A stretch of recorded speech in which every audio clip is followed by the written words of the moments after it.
Hello, and welcome to Come to Think of It. My name is Steven Nemerovski, and I'm your host. In 1939, when attempting to analyze events of World War II, Winston Churchill famously coined the phrase, "It's a riddle wrapped in a mystery inside an enigma," which was his way of saying that nothing made sense no matter from what angle it was examined.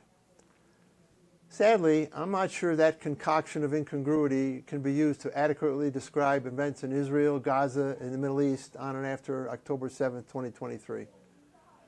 Two wars are being fought simultaneously, the war on the ground and the war through the media. The anti-Israel and anti-American media war actually started many years in advance and will be fought many years after the ground war has ended. It reminds me of another phrase I learned a few years ago at an Aspen Institute presentation. Do not bring facts to a culture war. The situation is more like deception and lies wrapped in disinformation and misinformation, inside fake news, distributed to an algorithm designed to maximize anti-Semitism and anti-Americanism. I'm not sure how to make any sense of it, but I plan to try during an interview with Alex Trayman, CEO and Jerusalem Bureau Chief of the Jewish News Syndicate, JNS.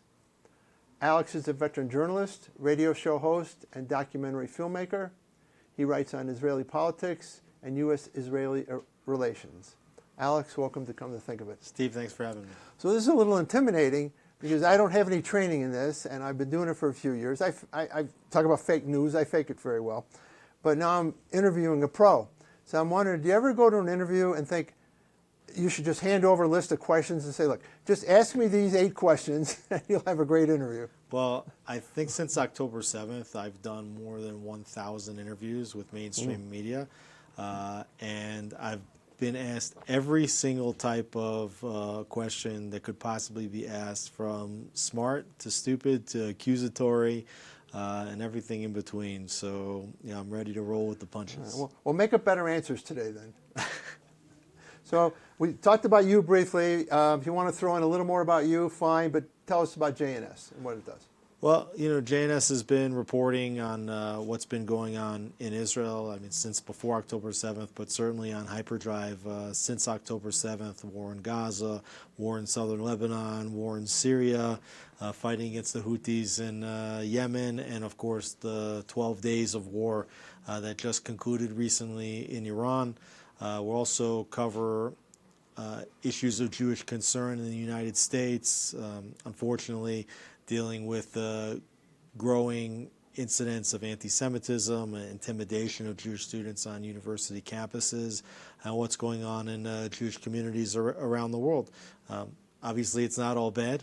There's a lot to be proud of and excited about in the Jewish communities, but certainly over the last year and 10 months, the war has really dominated a lot of the news coverage. And you're actually a news agency, which is, expand on that a little and tell us what you do. Similar to Associated Press or AFP or Reuters, JNS is an organization that provides news articles and analysis to over 90 different publications, including the New York Post, National Post in Canada, most of the Jewish newspapers around the world, several Christian pro-Israel publications, and even some Spanish language publications as well. So I've been doing a few shows on my concern with the media and telling the truth, and the American media is now probably hopelessly siloed on the left and the right. Are there similar tensions in Israel? Oh, absolutely. You have in Israel, I would say most of the media tends to skew left in Israel. Here in the United States, I think you have a much better balance, even though I agree with you that it's siloed and it's hard to find a high-quality news agency, right down the middle, or which is where you think that most news agencies would be. It's kind of siloed. In Israel, you have silos, but it's much more heavily weighted towards the left wing in Israel, in the media, which is ironic because in the parliamentary governing system, you have a majority right-wing government. So you have a population where most of the people, definitely a plurality, would lean towards the right, but the overwhelming majority of the media is left, and they have really dedicated much of their pages and their articles and their coverage to demonizing the current Israeli government, which I think has actually made it much more difficult to report the war, because many of the English language publications that are covering closely are reading the Israeli media in Hebrew. And so they understand that the Israeli media, as they try to convince Israeli voters to pick different leadership, that by criticizing basically every move that the government's making on the basis of partisan politics, they're actually doing a disservice towards Israel's very difficult task of covering and broadcasting its messages during a war. So one of the things we were just talking about before the show started, and you said you haven't dealt with it as much, but you did mention it. They're reading something in Hebrew, maybe they're translating it in English. And I had heard a blurb the other day when Prime Minister Netanyahu was talking about his next thoughts about Gaza, and I was watching an American news report. But they were talking about the fact that one of the words he used in Hebrew doesn't maybe translate appropriately to English. So what if any difficulties do you find in your world when something is written in Hebrew or is written in English and then has to be retranslated? And you're also part of the world where I know Arabic, there's many dialects of Arabic, if that's the right word to call it, and how to make sure those words are always translated correctly. If let's say a leader of Hamas puts out a statement, but he puts it on his native tongue, how are you doing that translations? How is all this impacting what your job is? Yeah, absolutely. I mean, how things translate is there's a lot of Israeli words that there's just no real great direct translation for into English, or and certainly in Arabic it's the same. I mean, people think that that the word in Arabic salam is the same as the Israeli or Hebrew word shalom, and both think that they mean peace. But culturally, the way you arrive at that peace in Arabic culture versus in the Jewish culture can be very different from one another. For example, the word shalom, right? It's similar to the word shalem, which means to pay, but it means to complete a transaction. So something is at peace when it is whole, when it has been completed. And in the word salam, which is related to the word Islam, it means submission, right? So you have peace in Islamic society when there's complete submission to God's will, the will of Allah, right? And in general, then you try to impose a Western framework onto the idea of peace. And in the West, we understand peace is usually reached through negotiation and compromise, where each side has to give up a little bit to get to a greater good between two sides, where they can live with it. But when you live in the Middle East, you understand that the Islamic culture, the Arabic culture, doesn't really have the same type of definitions of negotiation, and it's not necessarily seen as a value to compromise on your values to get to a greater good. Rather, you reach peace in the Middle East when it's understood which side is stronger and which side is weaker. When there's any ambiguity about two forces maybe being of equal strength, that's usually a recipe in the Middle East for war. There's a word hudna that gets spoken about in Arabic, which means ceasefire. In America, in the Western framework, we try to reach a ceasefire, and a ceasefire should be permanent. The word hudna specifically means a temporary ceasefire, and the purpose of one side entering into a hudna is in order to regain their strength to such a point when they're ready to fight again. So these are just some of the differences, cultural differences in language that don't necessarily translate properly into English. And it's not just language, it's also the culture. I quoted Churchill earlier, and while you were talking, I was thinking, I think he was the one that had the quote that America and England are separated by a common language. Yeah. So I get that, and you're trying to report in this environment, and people are trying to actually take words and interpret them maybe back to their language, and sometimes that in and of itself, that may not be misinformation or even fake news, but that's an example of how difficult it is to report in this environment. Sure, and the war is being fought on the physical battleground in the Middle East, right? So you have to project how you want your media, your military campaign to progress according to the people that you're fighting against and according to the region. And yet the media battle is actually taking place in Western society, right, and what they expect. And so you have a lot of differences in terms of, like, people don't realize that the Saudis and others across the Middle East are telling Israeli leaders, look, we want you to defeat Hamas. We want you to defeat Iran and to remove their nuclear capabilities, because for them, the region is safer if Iran doesn't threaten the Saudis or others with a nuclear weapon. But in the West, people don't know that the Saudis are saying that to the Israelis, and they think, like, there just needs to be a ceasefire. But the Saudis are looking at Israel and they're saying, you know, we'd be willing to normalize relations with Israel, just as the United Arab Emirates have done, just as Bahrain has done, just as Morocco has done. But they're doing that because they see that Israel's a strong horse in the Middle East, and that Israel adds a lot, not only to prosperity, economic security, but also to military security in the region. But it's hard for anybody in the West that seems to have put the Palestinian issue first and foremost to understand that the Arabs in the region would actually want Israel to defeat Hamas in the Gaza Strip. And I did a show on the Abraham Accords because I'm a big fan of them. And of course, it's been alleged, how you can prove it, that one of the reasons the war started was that Iran was suspecting Saudi Arabia and Israel were going to reach an agreement.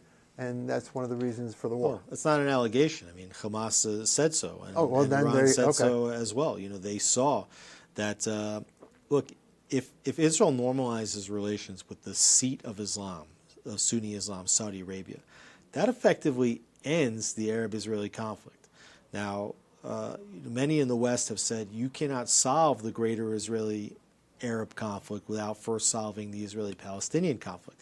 The Abraham Accords proves that it's not true, that they actually can go inside out. And when the Palestinians no longer have a veto over peace between Israel and the rest of the region, then they're actually going to lose that lever.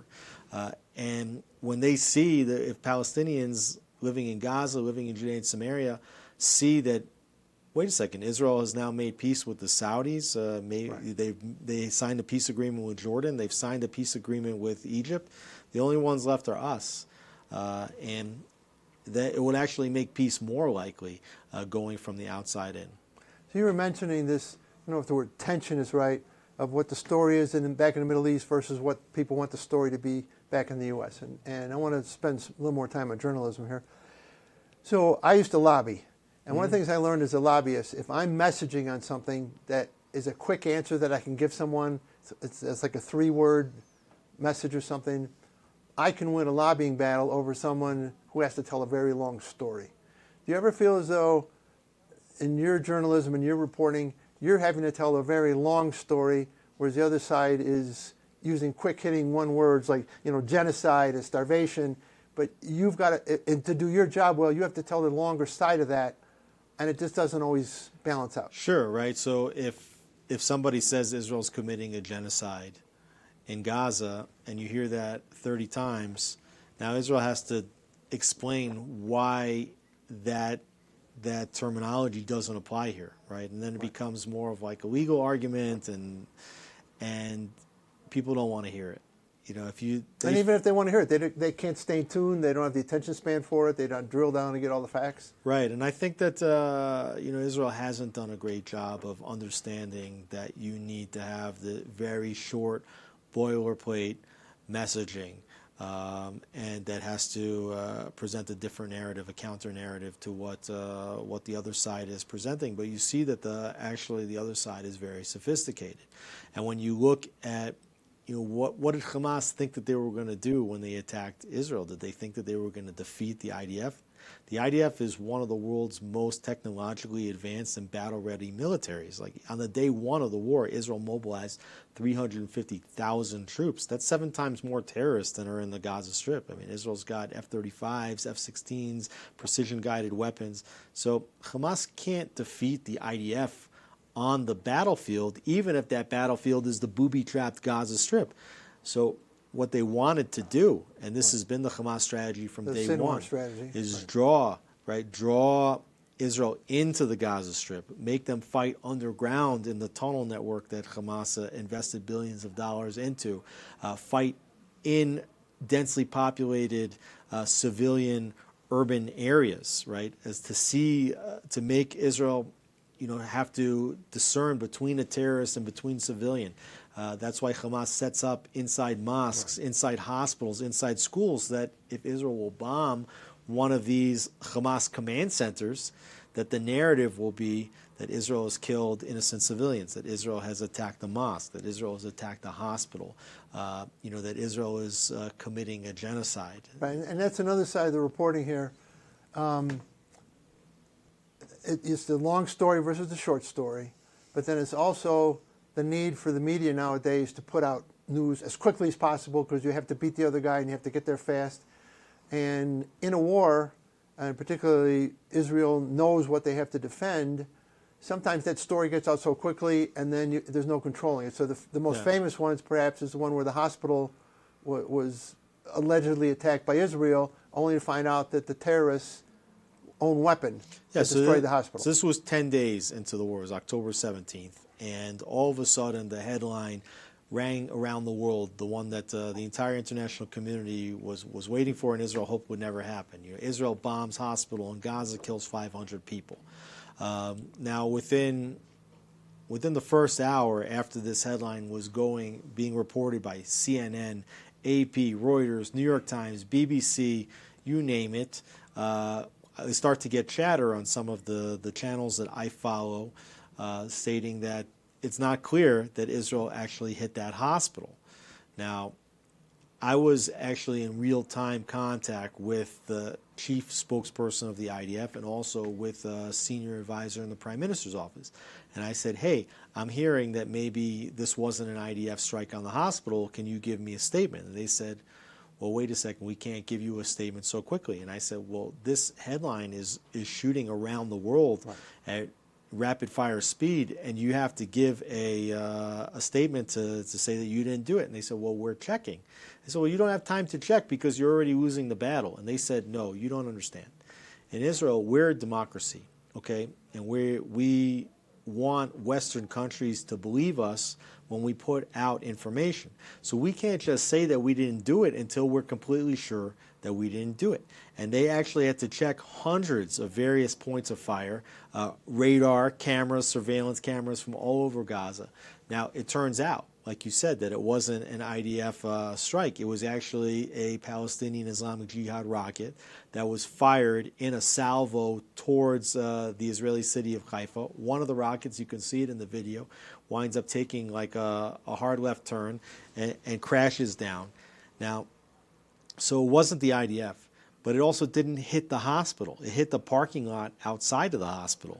And because it hit the parking lot outside of a hospital at close to midnight, there's no chance that 500 people were killed in that strike. Okay, so when you talk about journalism, right, and we're talking about the New York Times, BBC, Reuters, AP, we're taught in journalism the most important part of the story is the lead. What's the lead? The who, what, when, where, why, and how. So all of these news organizations, all of them, failed in their reporting to get the who, what, where, and where, why, and how correct. In their rush to get in their rush to get it out. But let me tell you something else, because JNS was actually the first news agency to get a statement from the IDF and the Prime Minister's office stating that it wasn't an IDF attack. But if you will log on today and you'll type into Google, okay, that the IDF bombs hospital in Gaza, kills 500 people, you will find countless articles, hundreds of articles about Israel striking that hospital in the Gaza Strip, killing 500 people, even though within just 2 hours it was proven completely that the IDF had nothing to do with that strike. But the record still today holds that the IDF struck a hospital and killed 500 people, even now, almost 2 years later. Yeah, and I just had an interview the other day with a guest, and we were talking about not just the news or the fake news, but the algorithms that start spinning this stuff out so quickly. As you said, you've lost control. It's not just algorithms, also a lot of it's bot traffic on social media. Yeah. A lot of the messaging that comes out is not even human generated. A lot of the comments on articles or on videos on YouTube could be bot generated. And you hear from some of the social media companies that they are working hard to block bots, but the bots actually represent accounts and traffic that they're selling to their advertisers. They don't actually have any financial incentive to get rid of the bots. And on certain social media channels, we're seeing 10-1 pro-Hamas, pro-Palestinian messaging against pro-Israel messaging. Right. And on some, like in TikTok, at a certain point in the war, it was being reported that you'd see pro-Hamas messaging at a clip of about 1,000-1 versus pro-Israel messaging. So when you have got billion-dollar multimedia like news agencies that are perfectly happy to get the reporting about Israel and the war incorrect because they have decided that they want to use their platforms to delegitimize the state of Israel. And then those media reports are backed by the world's most powerful algorithms. You can understand why Israel has been losing the battle for international legitimacy. And that's why I break it into two wars, the ground war and the media war. But from my perspective, again, the media war started long before, and that's going to keep going. I don't know, how Israel or others plan to respond to that once the ground war is over, but it has to. One of the things also, and we talk about fake news, and I've heard this in a couple of places, and the most recent instance was a week or so ago. A picture, they say a picture's worth 1,000 words, and I don't doubt that there are suffering and starvation happening in Gaza. I don't doubt this, but people want to pin it on Israel, whereas, in my opinion, I think you should support this, Hamas is driving most of it. But a picture gets put out of a woman with a child who is allegedly starving, only to find out later this poor child may have an illness which presents as starvation. So how do you counter the picture is worth 1,000 words battle? Well, that picture wasn't worth 1,000 words. That picture was probably worth 1 billion words because it shot around the world so quickly, and it drove the narrative that Israel's caused the starvation in Gaza. And if you actually read into some of the investigations that have gone into the conversations behind the scenes of the New York Times that led them to select that photo, those editors knew full well that was a child that had cerebral palsy, that child looked like that before October 7th. Well, I don't know if they looked like that before October 7th, but it looked like that before claims of starvation. And you should also know that was like the 5th photo, because there was other photos that the editors were considering running, and all of the photos that the editors were considering running were of children with difficult genetic disorders. And Prime Minister of Israel said that of some of these photos going around, that Israel itself had actually treated some of those children in Israeli hospitals, and those are the very photos. So they knew them. No, but think about the irony here. Okay, Israel's opening up its hospitals to treat Gazan children with genetic disorders because they can't get those types of treatments, in Gazan territory, and the photos of those children that Israel opened up its hospitals to treat are being used to say that Israel's causing a starvation inside the Gaza Strip. And it's happening at the same time while Israel's been flooding the Gaza Strip with millions of tons of humanitarian aid. People accuse Israel of genocide in Gaza.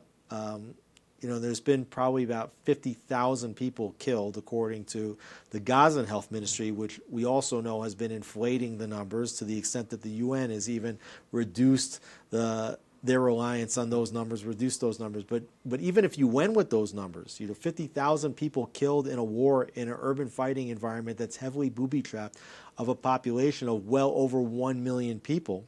And that also doesn't break out the Hamas warriors, if that's the right thing to call them, versus a civilian. Right. It's understood that at least half of the 50,000 have been reported are being acknowledged by all sides of having been terrorists, militants, fighters, and so you see the definitions of genocide being changed in real time.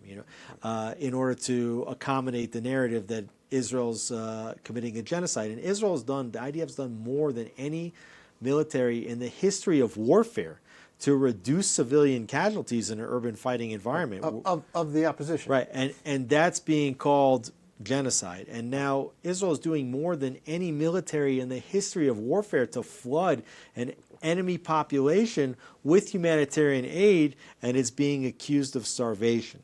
So you see that what's happening on the ground, and I don't want to say for 1 second that it's not a humanitarian crisis. There is a huge humanitarian crisis in the Gaza Strip, but these terms, okay, of genocide on the one, of starvation on the other, they just don't hold weight. And this is similar to the different types of terminology that were thrown out even before the war, like the terminology of apartheid, right? These terms don't hold up against the types of definitions that were put into place before Israel was accused of committing those acts. And doing a lot of quotes here today. Another one of my favorite quotes is one that basically says, you're entitled to your opinion, but you're not entitled to your own facts. And I would extend that to what you were just talking about. You're not entitled to your own definitions of words. Perhaps the one that bothers me the most is, and it's replete throughout the New York Times and other places, is that Hamas is not a terrorist organization, it's a militant group. Now, you're the New York Times, you're in the United States. The United States government and the States Department has defined Hamas as a terrorist organization, I think going back to the 1990s. So for 30 years, the government of the United States, Republican administration, Democrat administration, Republican administration, Democrat, whatever, back and forth, it's a terrorist organization, but the article says militant group. And as you were just talking about, genocide has become a twisted definition. And from my perspective, I'm not quoting anyone here, I see more Muslim on Muslim or Arab on Arab genocide than any aspects of what you could even claim to be genocide from Israel on Palestinians. So this definitional war, it bothers me as much as anything else, because how the fact that they have turned it on its head by redefining words that just can't be redefined is appalling. We just recently saw in Syria, okay, that this new ruling faction led by a terrorist, his name is al-Julani, he has known connections to al-Qaeda, right, and he's the new president, essentially, of Syria. They've been attacking Alawite minorities, exactly, Christian minorities, Kurdish minorities, and most recently just committed a slaughter of Druze that live in the south of Syria, not far from the Israeli border. Meanwhile, nobody's accusing the new Syrian army of genocide against the Druze, and nobody's protesting against the killing of the Druze. People are only protesting against the war in Gaza, because on university campuses, it's only like when Jews are doing it that it's interesting for them. You talked about Hamas being a terrorist organization. In the Hamas charter, okay, it is the desire. It's like one of the statutes is the elimination of the state of Israel. Correct. It's part of the charter of Hamas. We know what from the river to the sea from means. A river to the sea means no Jews. And when so you talk, I want to get a little bit back to the journalism, because we're going to be out of time here. Give me the quick elevator speech on how people can find JNS, and if they want to read your materials or perhaps submit articles, etc. Absolutely. We're reporting the news every day, not just from Israel, also in the United States. You can reach us at jns.org. We've got a daily newsletter that comes out twice a day. You can sign up for it on the website. We're also a nonprofit media organization, meaning we're not driven by advertising dollars. We write what we write because we think it's right, and we're reader supported. So if you sign up to the newsletter, if you like what we do, you can certainly leave a donation. And you should also check out the videos and the analysis that we have on our YouTube channel at JNS TV. Thank you so much for your time. You've been a great guest, and I wish you well in these difficult times. And we've talked a lot about the media in the U.S. and the silos and the problems. Imagine trying to cover this war, and imagine trying to cover the war of words that surrounds it. And my message to you is this. You may have your own opinions, but again, you cannot have your own facts. And I encourage everyone to drill down, get the facts on what's going on the ground, get the facts on what's going on in this media war, and then come back and form an opinion. Thanks for joining us.